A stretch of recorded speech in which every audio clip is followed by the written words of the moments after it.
Jadi begini, ciri khasnya dunia ini adalah tempat untuk menguji manusia.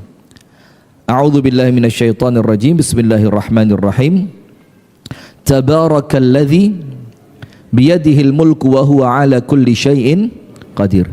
Alladzi khalaqal mauta wal hayata liyabluwakum ayyukum ahsanu amala. Dialah Allah yang menciptakan kematian dan dialah Allah yang menciptakan kehidupan. Untuk apa? Allah ingin melihat siapa di antara kalian yang ketika diuji amalannya baik. Kemudian dalam surat Al-Ankabut, panjenengan apalah ini ayatnya. A'udzubillahi minasyaitonirrajim. Bismillahirrahmanirrahim. Alif lam mim. Ahasiban nasu ayyutraku ayyaqulu amanna wa hum la yuftanun. Ahasiban nas, apakah manusia itu mengira? Jadi kita ini setelah hidup di dunia, kemudian ahasiban nas, apakah kita ini ngeroso mengira ayyutraku akan Allah tinggalkan begitu saja? Ayyaqulu amanna, setelah mereka mengucapkan saya beriman. Ini kan iman semua insya Allah kan. Allah bilang apa?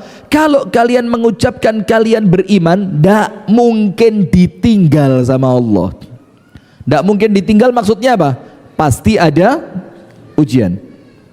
Ahasiban nasu ayyutraku ayyaqulu amanna wa hum la yuftanun. Dalam keadaan mereka tidak diuji, tidak mungkin. Sementara Allah mengatakan walaqad fatanna alladzina min qablihim, padahal kami telah menguji orang-orang sebelum kalian. Bahkan ujian mereka tidak main-main. Sampai Nabi Muhammad itu ngomong apa? Mata nasrullah. Ini pertolongannya Allah datangnya kapan ini? Kan begitu. Ayatnya mengatakan am hasibtum an tadkhulul jannata walamma ya'tikum mathalul ladzina khalau min qablikum massathumul ba'sa'u wadh-dharra'u wa zulzilu hatta yaqula ar-rasulu walladzina amanu ma'a mata nasrullah. Allah tanya sama kita, iki lho sing rajin-rajin salat ini, kata Allah. Salat tok tapi gak tahu berjuang. Apakah kalian mengira kalian bakal masuk surga dalam keadaan belum datang kepada kalian ujian yang telah Allah berikan kepada orang-orang sebelum kalian? Itu kalian belum kena, kata Allah. Terus kalau kalian belum kena terus ngerasa surga gitu, oh tunggu dulu. Karena apa? Massathumul ba'sa wadh-dharra wa zulzilu. Mereka itu ditimpa penyakit, mereka ditimpa paceklik, mereka ditimpa peperangan sampai zulzilu. Apa zulzilu itu? Di mana bumi mereka pijak, seakan-akan bumi itu tidak bersahabat kepada mereka. Sampai apa yang terjadi? Saking beratnya ujian. Hatta yaqul ar-rasulu walladzina amanu ma'a mata nasrullah. Sampai manusia paling sabar sak dunyo, Nabi Muhammad sallallahu alaihi wasallam, dan orang-orang terbaik yang bersamanya, para sahabat Nabi, sampai mereka pun ngomong apa? Mata nasrullah. Tidak bisa enteng-entengan di dunyo, tidak bisa Pak. Kudu kesel, kudu capek, rekoso, nangis, keringetan, kerja keras, maksa diri. Tidak ada ngalem-ngaleman di dunia itu, tidak ada. Kita ini umat Islam diciptakan bukan untuk ngalem. Ngerti ngalem? Manja. Kita ini Allah lahirkan untuk berjuang, Allah lahirkan untuk kerja keras, Allah lahirkan untuk mujahadah. Karena nanti apa yang kita lakukan sama Allah diganti surga. Ala inna sil'atallahi ghaliyah. Rasul mengatakan barang dagangannya Allah yang kita mau beli regone larang. Apa dagangannya Allah yang kita mau beli dari Allah itu? Ala inna sil'atallahi al-jannah. Dagangannya Allah yang kita mau beli adalah apa? Surga. Maka ojo ngalem-ngalem. Ustaz mau curhat, suami saya sudah tidak pulang 2 jam. 2 jam? Salah nyatet ternyata 2 bulan. Nah subhanallah, Bang Thoyib 2 kali puasa itu. Nah sudah, maka ya justru dari ujian tadi yang bikin kita itu insya Allah pantas melbu surga. Kemudian tahu Siti Maryam apa ujiannya? Nggak main-main. Siti Maryam itu bisa hamil tanpa suami. Orang sekarang juga bisa, Ustadz. Iya ya. Saya juga kaget juga bisa ya sekarang. Tapi maksudnya bukan tanpa suami, tanpa ada seorang laki-laki pun yang menyentuhnya.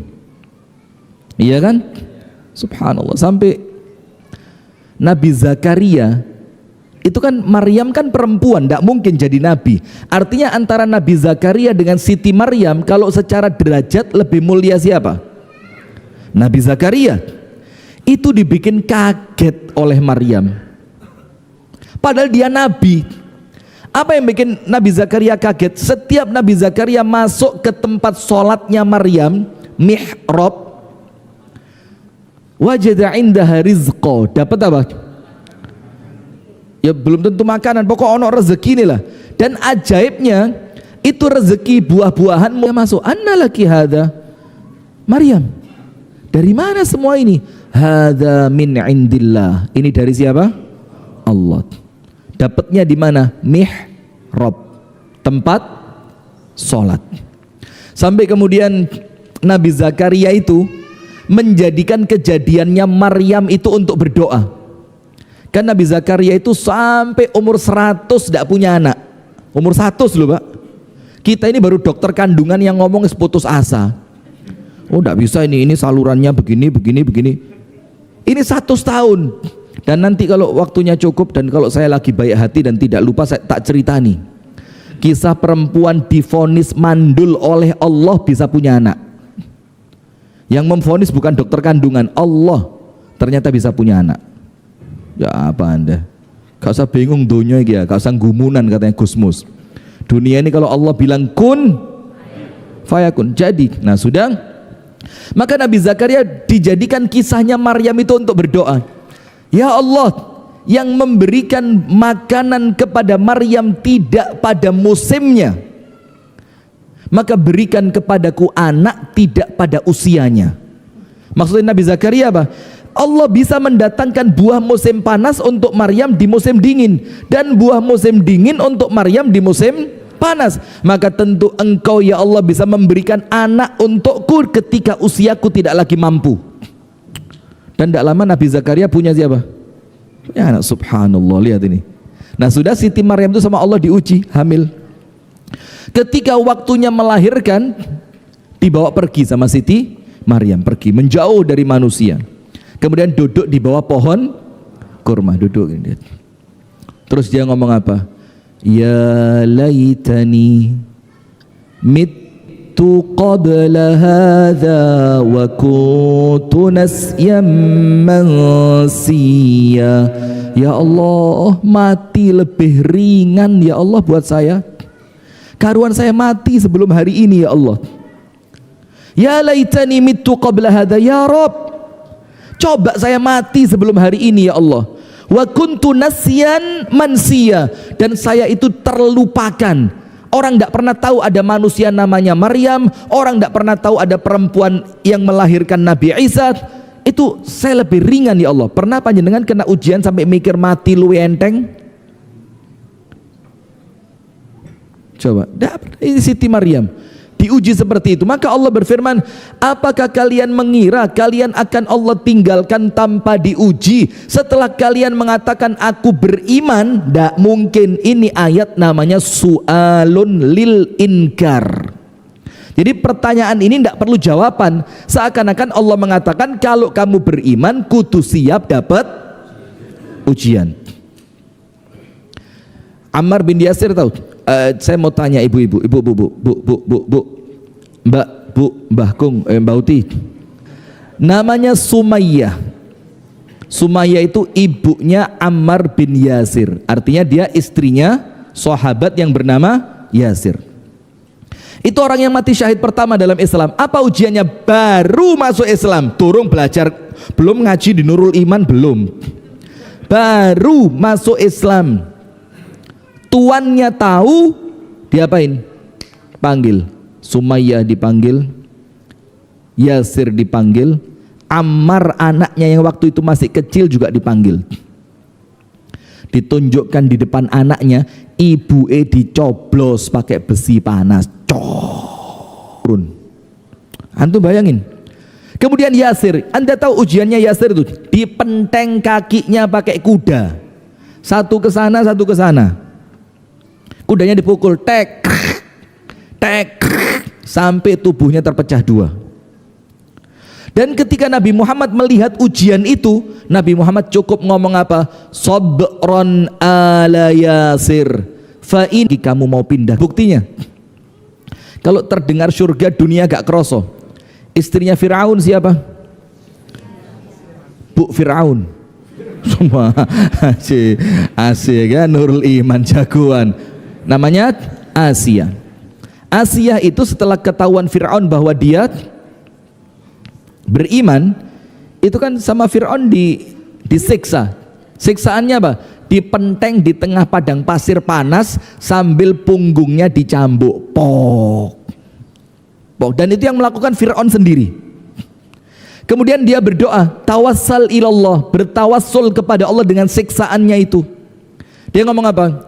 Rabbi bnili indaka baitan fil jannah wa najjini min fir'auna wa amali wa najjini minal qawmidh zalimin. Ya Allah,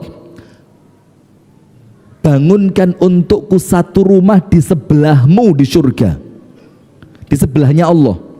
Mintanya ada macam-macam loh ini. Itu maka dalam ayat ini Syekh Ali As-Sabuni dalam kitab tafsirnya Safwatut Tafasir, beliau bilang apa? Itulah kenapa orang-orang itu mengatakan aljar gabladar, deloken sik tonggone sadurunge tuku omai. Tonggoe sapa?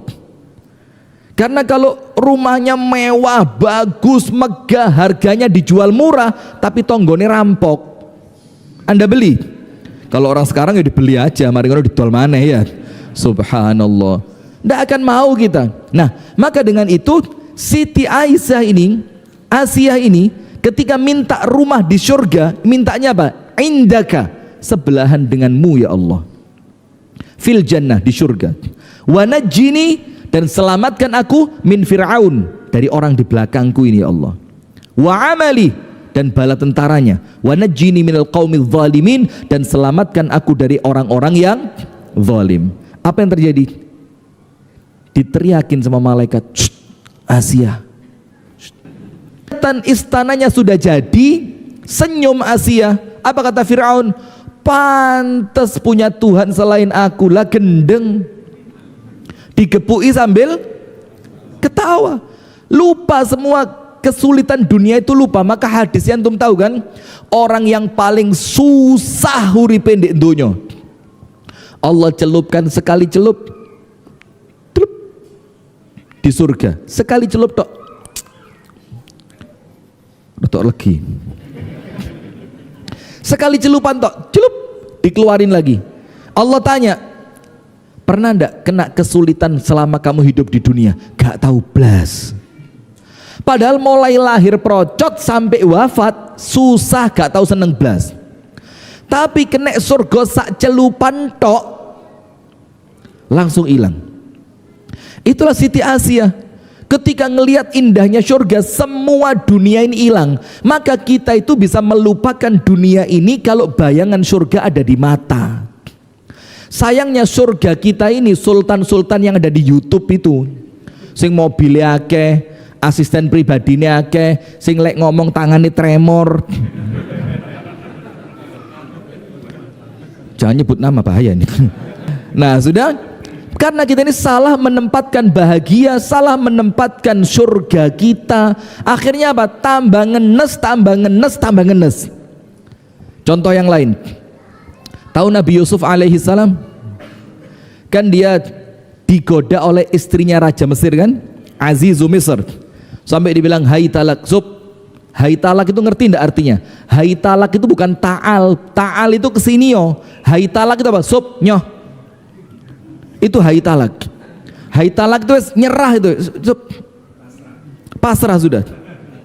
Dalam keadaan Nabi Yusuf masih muda, jauh dari orang tua, dalam keadaan perempuan ini memiliki kedudukan, dan perempuan itu sebelumnya apa? Wa ghallaqatil abwab.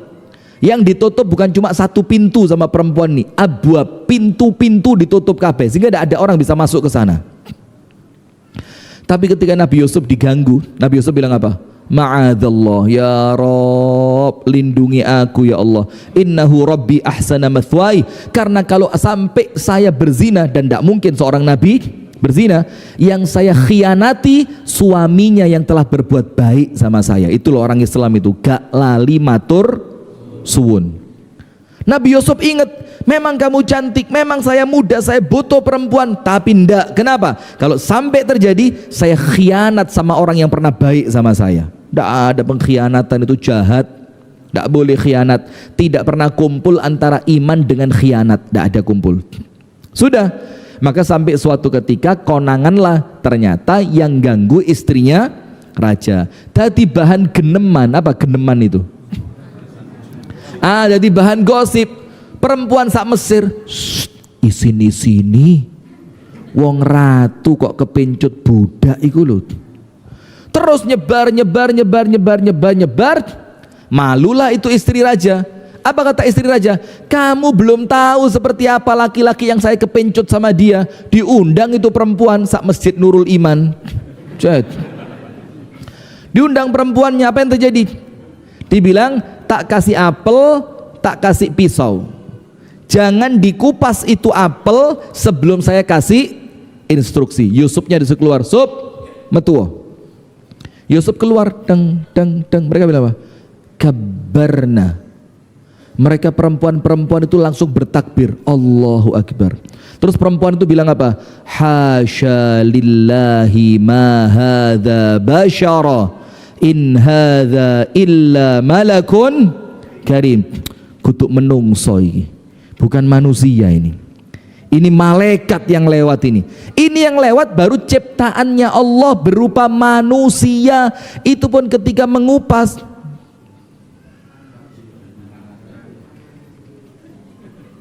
sampai Yusufnya kembali masuk ke dalam ruangan, baru tahu mereka tangannya wis entek. Itu baru melihat keindahan makhluk.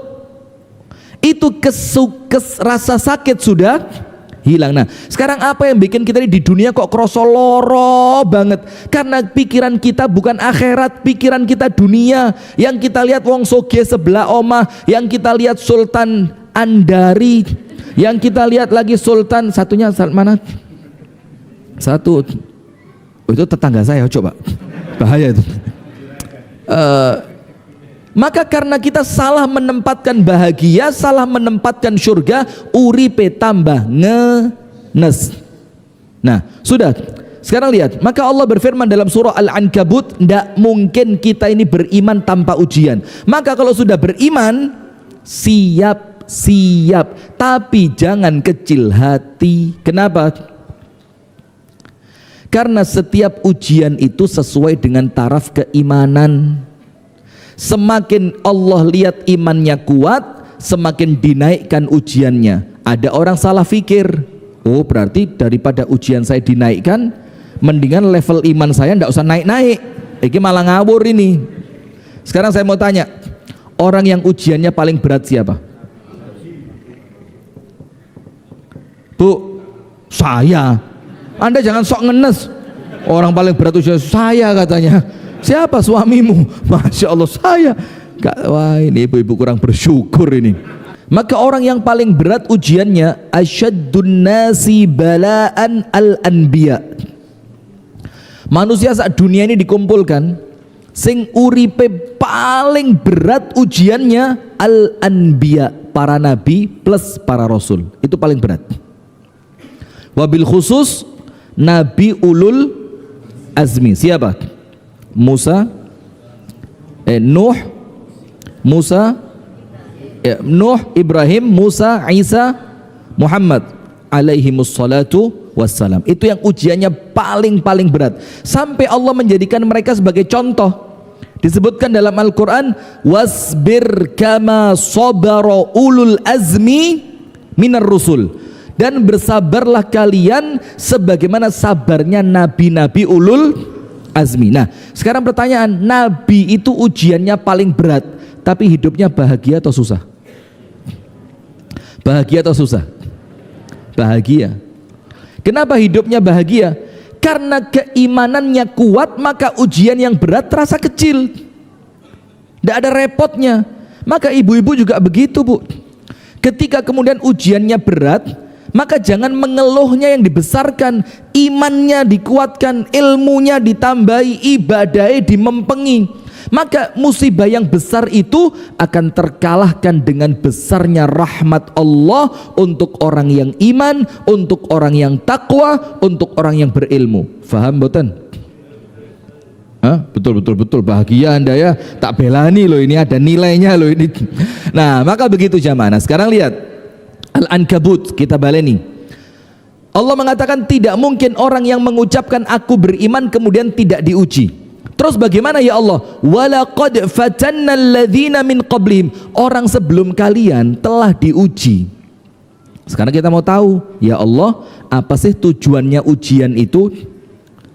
Fala ya'lamanna Allahu alladzina shadaqu wa la ya'lamanna al-kadzibin, karena Allah ingin menunjukkan kepada kalian mana orang yang imannya benar dan mana orang yang imannya cuma akon-akon. Apa akon-akon itu?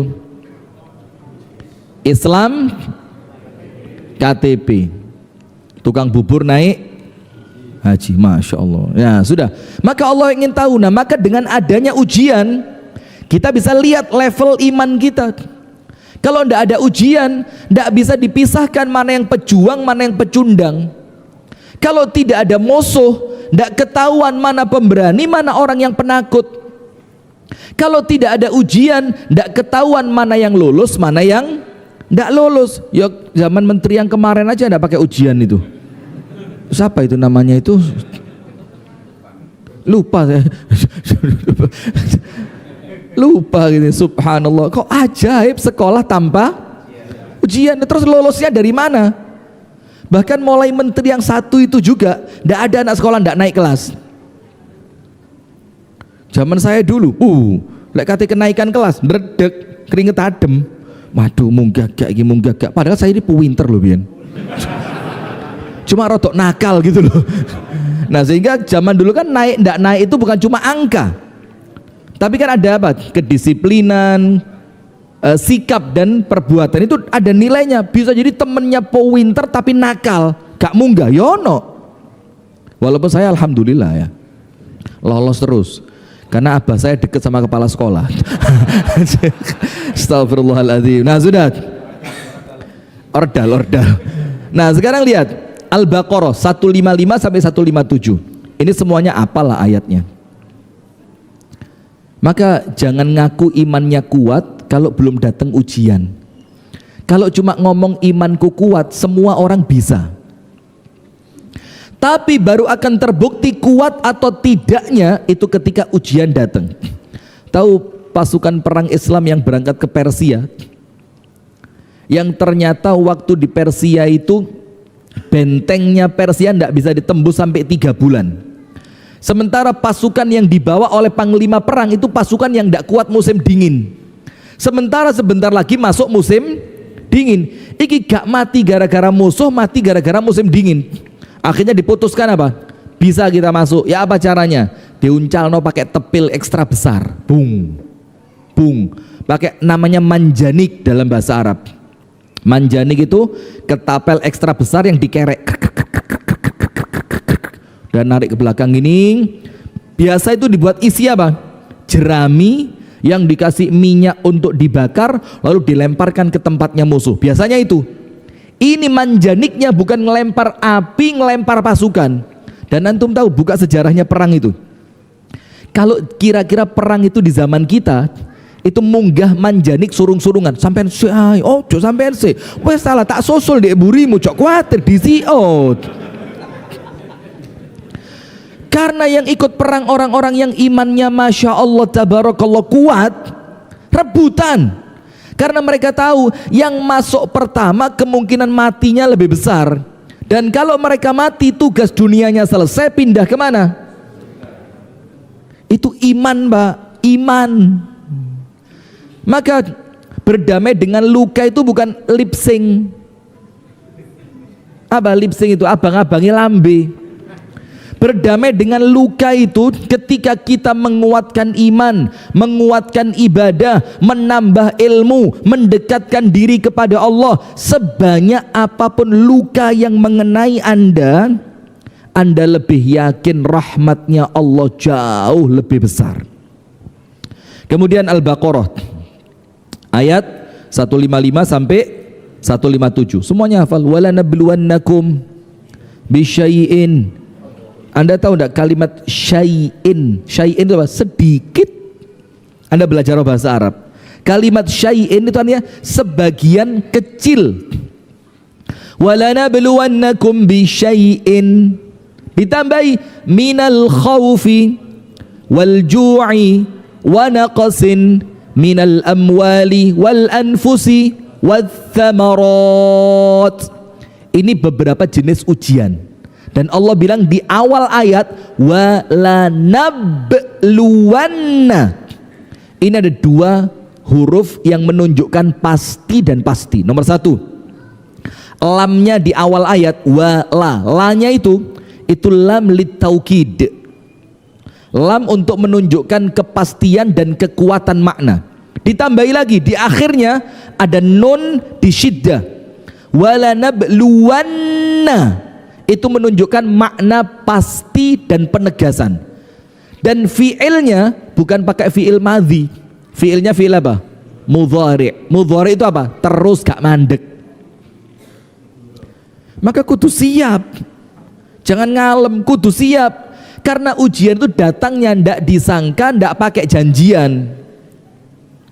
Ada satu ucapan dari Asy-Syaikh Shalih bin Awad Al-Maghamisi hafizahullahu ta'ala, Imam Masjid Quba Madinah sebelum yang sekarang, Asy-Syaikh Ibrahim Ar-Ruhaili, Sulaiman Ar-Ruhaili.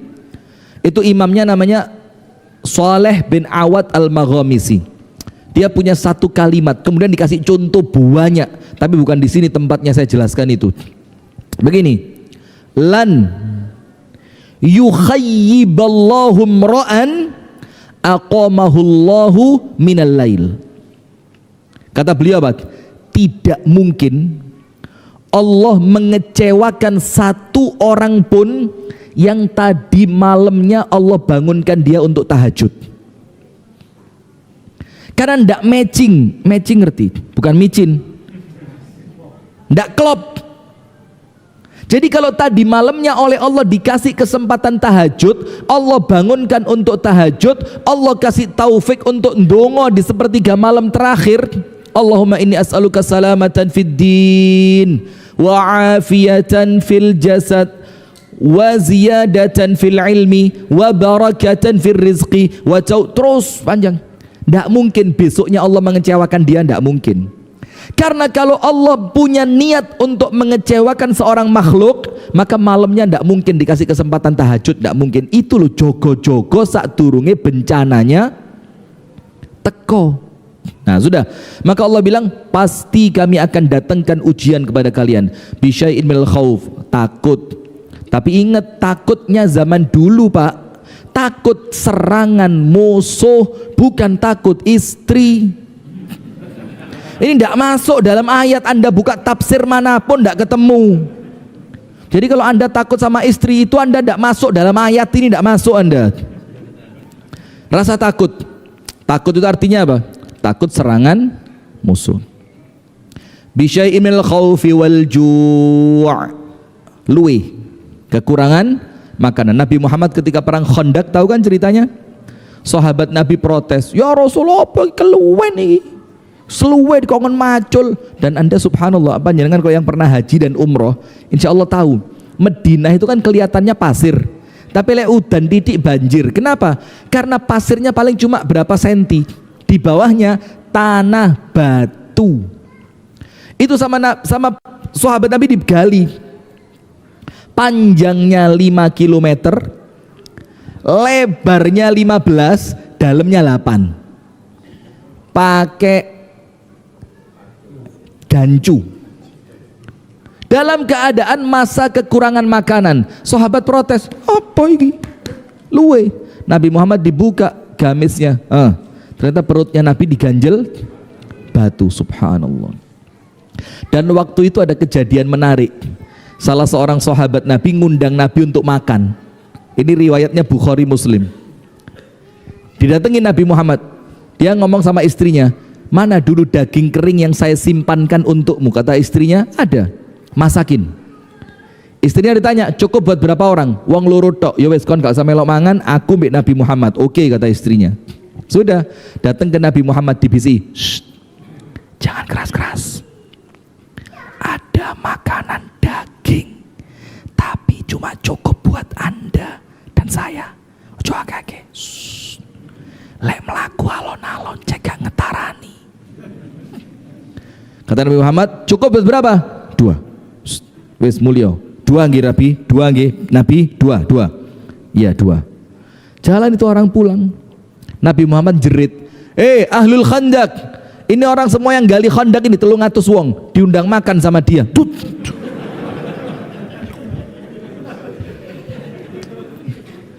Kata Nabi, wes mulio tak aturi. Pulang ini orang, teriak sama istrinya, tokno kabeh, apa nih kabeh? Wes metu kabeh iki kan liyane. Ini Nabi ngundang wong 300, sak parit diundang kabeh. Aku gak melok-melok, aku mulai nang bapakku. Pulang dia. Urusan dewe sudah. Subhanallah, Nabi Muhammad datang, para sahabat antri. Itu nampannya sama Nabi Muhammad ditutup pakai kain. Diambilkan sampai semuanya makan. Dan ketika dimakan Nabi dan tuan rumah baru habis. Subhanallah, lihatin. Jadi tidak usah bingung di dunia ini, Pak. Orang itu kalau sudah iman itu ajaib. Sampai dibilang dalam hadis Nabi yang sahih, al-imanu hayub. Iman itu bikin orang berwibawa, gak jaluan, gak ngaleman, gak nangisan, gak gembengan. Karena iman itu hayub. Ini hadisnya sahih. Hayub itu apa? Bikin orang itu kelihatan tough. Tough itu apa? Pede. Gak sih? Lu ngomong sih. Jadi teh curhat. Turun ngomong nangis. Nah, sudah. Maka Allah bilang walju, lapar. Wa naqsin minal amwali wal anfusi wath thamarat, dan kekurangan harta, kekurangan buah, kekurangan pasukan. Bukan itu intinya. Intinya apa? Wa basyiris sabirin. Ternyata setelah Allah menceritakan gak enak tadi, kurang makan, kurang harta, rasa takut, serangan musuh segala macam, Allah bilang apa? Itu semua berita gembira. Anda bayangin, gak enak dibilang berita gembira. Sama seperti tadi, miskin dan mati, orang awam menganggapnya medeni, orang yang imannya kokoh nyenengke. Dan sekarang kembalikan kepada kita masing-masing, bagaimana dengan keadaan iman kita. Nah sudah, wabasyiris sabirin, semua itu berita gembira untuk siapa? Untuk orang yang sabar. Sekarang tak kasih cerita. Ummu Sulaim bintu Milhan al-Ansariyah. Ummu Sulaim bintu Milhan al-Ansariyah. Ummu Sulaim sama saya juga. Sudah ditinggal sama suaminya pergi. Sampai akhirnya Ummu Sulaim jadi rebutan, karena Ummu Sulaim itu Masya Allah baik, berwibawa, akhlaknya mulia, dan rupawan. Sampai datang lamaran dari yang namanya Abu Tolhah, tahu kan? Dilamar Abu Tolhah, bawa lamaran wakeh, sama Ummu Sulaim ditolak. Ummu Sulaim bilang apa? Rajulun mithlu la yuraddu khitabuh. Laki-laki model Abu Tolhah tidak mungkin ditolak. Jangankan bawa benda sebanyak ini, gowo awak lo gak mungkin ditolak. Abu Tolhah itu orang yang terhormat, tapi ana mra'atun muslimah wa huwa rajulun kafir. Saya ini muslimah, dia laki-laki Kafir. Bilang sama Abu Talha, kalau mau masuk Islam, Islamnya dia untuk maharku. Sampai singkat cerita akhirnya nikah setelah Abu Talha masuk Islam. Punya anak namanya Abdullah. Ketika Abu Talha mau berangkat kerja, dan kerjanya kan pedagang. Pedagang itu perginya bukan sehari dua hari di zaman itu, bulan-bulan. Itu Abu Talha ngomong apa sama istrinya? Ini anak sakit, tolong dijaga baik-baik. Kata Ummu Sulaim, tak jogo api-api. Sudah, berangkatlah Abu Talha kan. Pas hari kedatangannya Abu Talha, Allah takdirkan anak itu meninggal dunia. Lihat hebatnya Ummu Sulaim. Kalau perempuan sekarang, ojo anaknya mati, pilek lo lek telepon suami ping 17, selak mati lo anakmu. Astagfirullah wa atubu ilaih. Abu Talha datang tanya, bagaimana anak kita? Apa jawabannya Ummu Sulaim? Ahda min qabl, lebih tenang dibanding sebelumnya. Bohong apa enggak? Ya tergantung interpretasi. Tapi aslinya enggak bohong. Kenapa? Karena anaknya itu sebelumnya apa? Dehidrasi, panas yang sampai sekarang enggak ada suaranya. Tenang apa enggak? Tenang. Abu Talha mengira lebih tenang berarti apa? Waras. Ummu Sulaim dandan cantik, Ummu Sulaim masak, nenak segala macam. Abu Talha makan, selesaikan urusannya dengan Ummu Sulaim, baru diceritani. Mas, ya apa dik? Enek tonggo disili kalung mbek koncone. Pas kalungnya dijukuk, tonggone ngamuk. Kata Abu Talha, enggak boleh. Kalau dia tahu itu pinjaman, kalau yang meminjamkan mengambil harus dikembalikan. Begitu mas, harus. Mosok mas, lu yang ngono. Ya apa mas? Itu anak kita titipan bukan dari Allah. Itu jelas titipan. Lah yo itu mas, sama yang nitipi diambil. Itu kalau kita antara dua lain tidak stroke jantung. Na'udzubillah min dzalik. Nas'alullah salamata wal afiyah. Mudah-mudahan sehat semua nggih. Amin. Abu Talha bilang apa? Kenapa enggak ngomong dari tadi? Ama qulta min qabl, ama qulti min qabl. Kenapa enggak ngomong dari tadi? Kata Ummu Sulaim, kalau saya ngomong dari awal kamu capek, kamu panik, kamu tidak akan bisa makan, kamu butuh sama saya, kamu tidak akan bisa lakukan. Maka saya selesaikan semuanya dulu. Dikubur malam itu, besok subuh Abu Talha lapor sama Nabi Muhammad, ya Rasul, istri saya sabarnya keterlaluan. Ya apa itu sabar keterlaluan? Diceritakanlah kisah tadi malam. Apa Rasul bilang? Ya memang begitu seharusnya. Lihat, ujiannya berat apa ringan? Tidak ada ngalem-ngaleman, tidak ada. Kenapa yang menjadikan dia tidak ngalem apanya? Keyakinannya dia kepada Allah. Sudah, Nabi Muhammad bilang apa?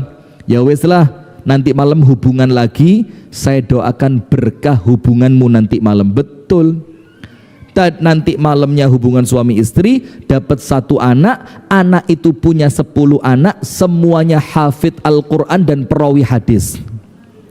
Itu loh barokahnya musibah kalau disabari. Maka ojo didik pasang status emotikon nangis, kenapa harus aku? Loh sing milih kudu aku ya garai. Ya ojo takon. Lah kok kenapa harus aku? Lah sampean minta siapa? Orang lain ya ndak mau jol-jolan nasib ya. Sudah yang tenang saja, ndak usah repot. Nah sekarang penutup. Sebenarnya saya siapkan beberapa hadis yang menunjukkan bahwa ujian itu baik. Saya baca singkat aja ya. Jadi ada beberapa hadis yang menunjukkan bahwa ujian itu apa? Baik. Nomor 1. Nanti di hari kiamat dalam hadis riwayat Imam Tirmidzi dan hadisnya sahih. Ada Allah pisah manusia jadi 2. Ada ahlul afiyah sama ahlul bala. Ahlul afiyah orang yang ketika di dunia hidupnya lempeng, tenang, tidak ada ujian, tidak ada repot-repot, ujian paling kecil. Yang kedua ahlul bala, ndek ndonyo gak tahu tenang blas, situ tas mari pindah situ situ durung mari ketekan situ terus sampai dia meninggal dunia.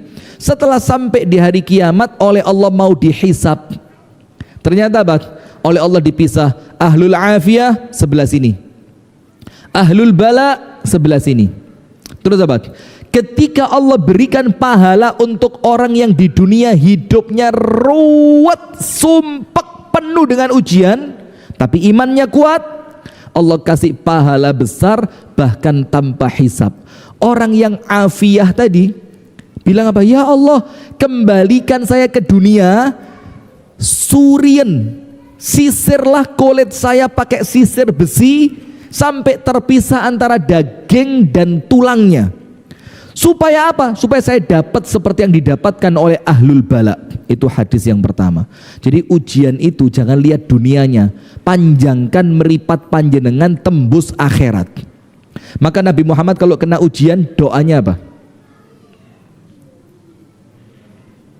Alhamdulillahi ala kulli hal. Boleh. Yang lain, Allahumma la aisha illa aishul akhirati. Ya Allah, tidak apa-apa ya Allah. Kenapa? Tidak ada hidup yang saya cari kecuali kehidupan akhirat. Dunia berapa tahun sih Bu? Berapa tahun dunia ini? Mentok 90 tahun teh orang sekarang. Bahkan kalau Anda buka survei terakhir di Google masih ada, peluang hidup warga Indonesia itu di angka 60 sampai 62. Itu kalau diambil rata-rata. Jadi orang Indonesia ini rata-ratanya 60 berangkat wis. Jadi yang sudah 60 hati-hati, siap-siap Pak. Tobat, istighfar, i'tikaf, gak usah kakek reken, cangkruk, ngopi, ra usah. Iya. Sudah? Maka ahlul bala nikmat di akhirat nanti. Yang kedua, ada hadis yang mengatakan ma yusibul muslimu min nasabin wala wasabin wala hammin wala hazanin wala adha hatta syauka yushakuha illa kana lahu biha ajr. Tidaklah seorang muslim kena repot, kena capek, kena sedih, atine sumpek, gelisah sampai duri yang menusuk di kakinya, kecuali semua itu mendatangkan pahala. Dalam riwayat yang lain, kaffarallahu biha min khotoyahu. Setiap musibah itu menghapuskan dosa. Sampai apa? Hatta yalqallaha wa laisa alaihi khati'atun. Sampai dia nanti meninggal dosane wis entek. Jadi Allah itu mendatangkan musibah buat kita untuk ngeresii. Maka saya sampaikan di Kediri, saya sampaikan di Malang, jangan suudzon kalau ada orang mau meninggal kena penyakit berat. Husnudzon, boleh jadi Allah sayang, Allah kasih penyakit berat supaya sebelum meninggal dosanya habis. Tidak usah, oh iku azab iku. Tidak ada jangan. Boleh jadi Allah sayang sama dia, maka sama Allah dia dibikin sakitnya panjang. Tujuannya apa? Setiap dia mampu bersabar, dosanya dihilangkan. Kemudian sekarang ada 4 hal yang harus kita lakukan agar kita bisa damai dengan luka. Nomor 1, cari ilmu. Terus belajar ilmu, dalami ilmu, karena ilmu itu menenangkan. Saya pernah sampaikan di video pendek saya, tidak ada yang lebih menenangkan ketika terjadi musibah besar kecuali ilmu. Tidak ada yang lebih menenangkan ketika terjadi musibah besar kecuali ilmu. Ja'far bin Abi Thalib ketika tangannya diputus ketika perang, entek tangane, Nabi Muhammad bilang apa? Allah ganti dengan 2 sayap di surga, dia boleh terbang kemanapun dia suka. Ada orang yang diuji dengan meripate, buta. Apa kalau dia sabar? Allah gantikan kebutaannya dengan surga. Jadi ilmu itu bikin Anda tenang. Ngerti Anda? Ditinggal orang tua wafat, ditinggal suami wafat, ditinggal istri wafat, ditinggal anak wafat, mikir ini bukan perpisahan, tapi beda waktu keberangkatan, garis finishnya sama. Nomor 2, banyak berdoa. Doa sama Allah. Maka ketika Rasulullah itu bertakziah kepada siapa? Ummu Salamah, ya kan? Ketika Abu Salamah apa? Wafat. Abu Salamah itu santun. Abu Salamah itu sabar pol, tidak pernah sekalipun marah. Abu Salamah itu nyenengno istri, masak Abu Salamah, nyuci Abu Salamah, Ummu Salamah dimanja. Ketika Abu Salamah meninggal, itu guncangan besar untuk Ummu Salamah. Maka oleh Nabi Muhammad disuruh berdoa, Allahumma ajurni fi musibati wa akhlif li khairan minha. Ya Allah, kasih pahala dari musibah ini ya Allah, dan berikan ganti yang lebih baik. Ummu Salamah sempat mikir, sopo sing luwe apik timbang Abu? Tidak ada. Abu Salamah terbaik. Datang lamarannya Umar, dibilang apa? Umar, kamu tidak lebih baik dari Abu Salamah. Ditolak. Abu Bakar datang, Abu Bakar, kamu tidak lebih baik dari Abu Salamah. Ditolak Abu Bakar. Tidak lama yang ngelamar siapa? Nabi Muhammad. Mana lebih baik Nabi Muhammad dengan Abu Salamah? Doa sama. Ada satu doa. Ini saya tulis waktu saya SMA kelas 2. Pakai tinta merah di kertas kecil. Saya kan lama tinggal di Jakarta 7 tahunan. Saya sempat tidak pulang lama. Umi saya sedih gitu, sedih. Saya tidak tahu ya apa ceritanya kertas tadi, saya tidak tahu. Itu ternyata ketika saya pulang, kertas yang saya tulis dengan tinta merah tadi itu di dompetnya umi saya. Antum tahu yang saya tulis apa? Allahumma inni abduka, ibni abdika, ibni amatika, nasiyati biyadika, madin fiya hukmuk, adlun fiya qada'uk, as'aluka Allahumma bikulli ismin huwa lak, sammaita bihi nafsak, au anzaltahu fi kitabik, au 'allamtahu ahadan min khalqik, au ista'tharta bihi fi ilmil ghaibi 'indak, an taj'alal qur'ana rabi'a qalbi. Rasul bilang apa? Kalau ada orang sedih, baca doa ini, sedihnya pasti hilang. Dan itu sama umi saya dibaca. Saya langsung berbismillah, ya Allah, sesedih itu umi saya ketika saya hilang, pergi di Jakarta. Nanti itu doa. Nomor 3, zikir. Apa? Zikir. Maka kalau ono opo-opo, ojo lali. Lisannya itu langsung astaghfirullah, subhanallah, la haula wala quwata illa billah, alhamdulillah, Allahumma salli ala Muhammad, inna lillah. Terus zikir. Kenapa? Alladzina amanu wa tatma'innu qulubuhum bi dzikrillah, ala bi dzikrillahi tatma'innul qulub. Yang terakhir, yang keempat, banyak beramal soleh, karena amal soleh itu nenangno ati. Maka dikatakan dalam ayat Al-Quran, man amila solihan min dzakarin au untha wa huwa mu'min falanuhyiyannahu hayatan thayyibah. Orang yang amal soleh, orangnya iman, Allah akan berikan untuknya kehidupan yang serba kebahagiaan. Tok isini iman dan amal soleh. Nomor 1 ilmu, nomor 2 doa, nomor 3 zikir, nomor 4 amal soleh. Barakallahu fikum. Itu yang dapat kami sampaikan, mudah-mudahan ada manfaatnya. Apabila ada salah dan kurangnya saya mohon maaf yang sebesar-besarnya. Kami tutup dari sini dengan doa kafaratul majlis. Subhanakallahumma wa bihamdika, ashhadu an la ilaha illa anta, astaghfiruka wa atubu ilaik. Assalamualaikum warahmatullahi wabarakatuh.